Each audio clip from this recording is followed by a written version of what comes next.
Good afternoon, everyone. In this afternoon, we will tackle about adoption process. Adoption process is a mental process through which an individual passes from hearing about an innovation to final adoption. And innovation, an idea or practice or technology perceived as new by a person. Innovation, the processing of bringing new idea or technology that can help the farmers para mas munindot ang pagtubo sa tanom.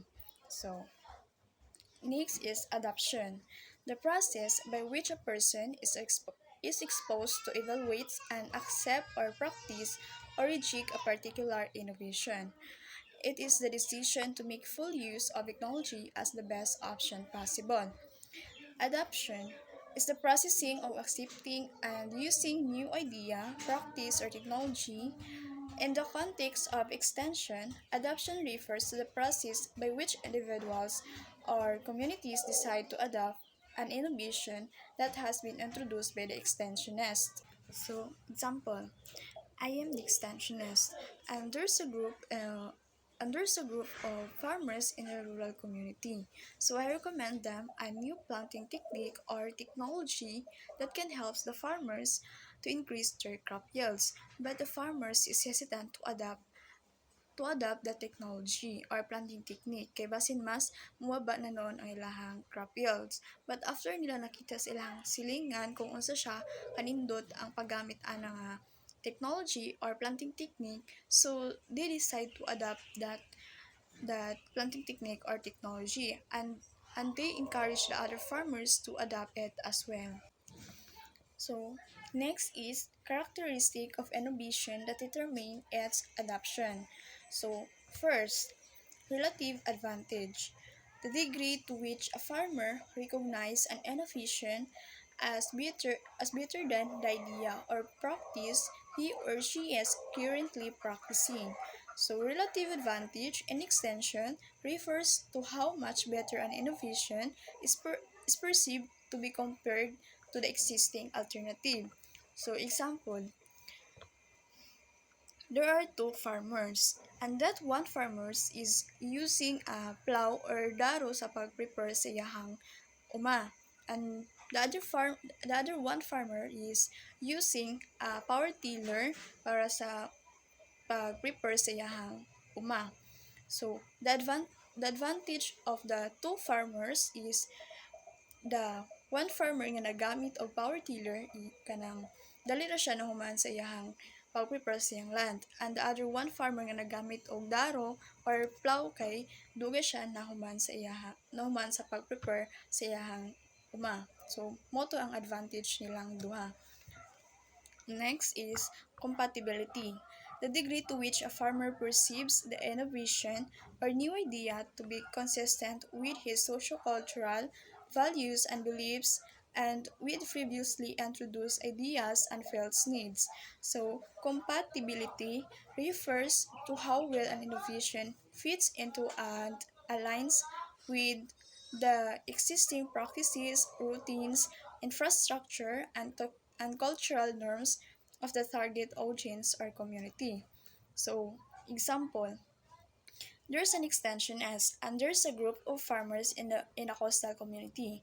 So, the extensionist is introduce them a new type of fishing net that will help the fishermen to catch more fish. But the fisherman is gaduha-duha og adapt ana nga new net kay lahi kaayo sa ilahang gigamit before nga net. But after na nakita how the net used by the other fishermen and neighboring, so they decide to adopt that net.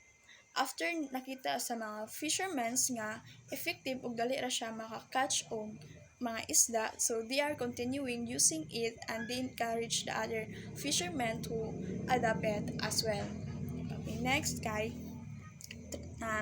complexity. Complexity kay the degree to which a farmer can understand and follow an innovation.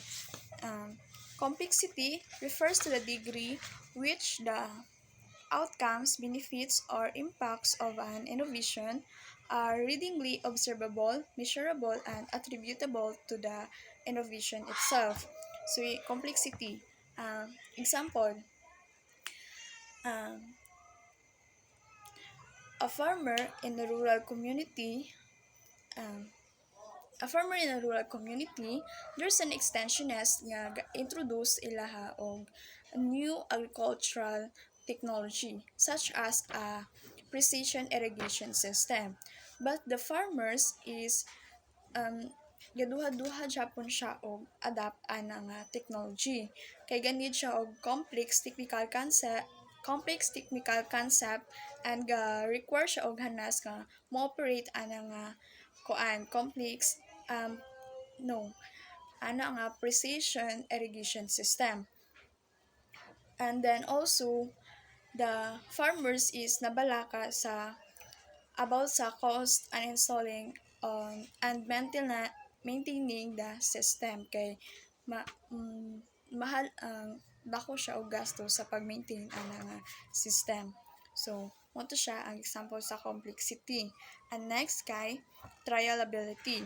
So, trialability kay the degree to which an innovation can be experimented or complicated on a small scale basis. So, trialability refers to the degree to which an innovation can be experimented with on a limited basis before deciding to adopt it fully. So, example. So, um, example is I am the extensionist and then ga-introduce ko sa mga farmers og new fertilizer para mas increase ang crop yields. But the farmers is hesitant to adopt ana nga fertilizer kay dili siya sure og unsay effect ana nga di siya sure unsay effect ana nga fertilizer and potential rest.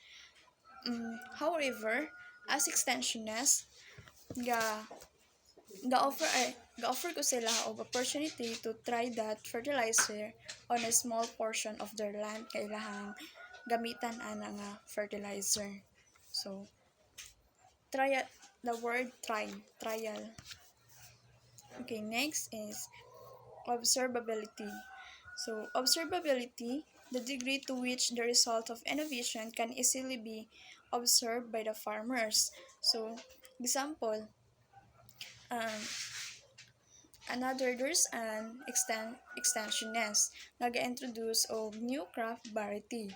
But the farm new crop variety to to increase to increase the crop yields and resist pests. But the farmers are hesitant to adopt that variety. So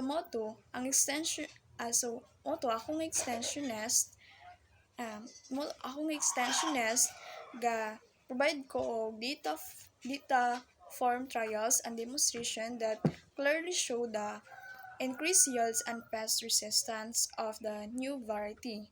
So, ang naobserbahan sa mga farmers is nindot siya nga variety, so moto ilahang gi-adapt ang gi-recommend ako sila nga crop variety. So next kay diffusion process.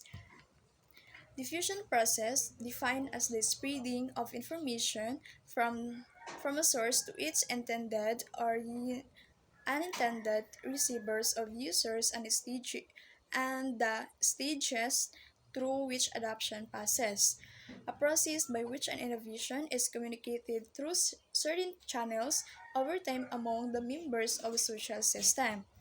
So, there's 5 stages in adoption process before farmers adopt new technology.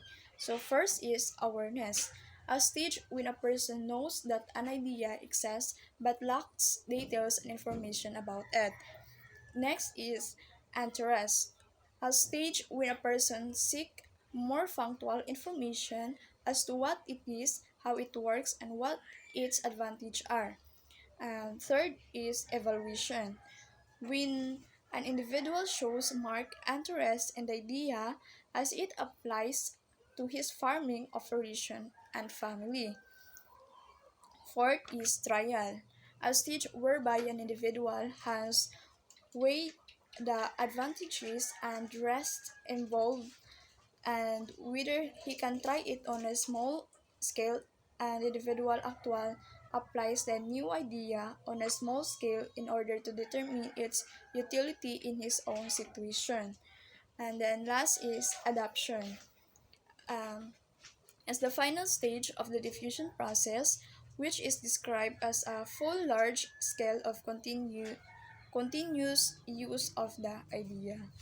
So, um, so the difference of adoption process and diffusion process is diffusion process is spread of new idea from its source of invention to its ultimate, while adoption decision to make full use of new idea.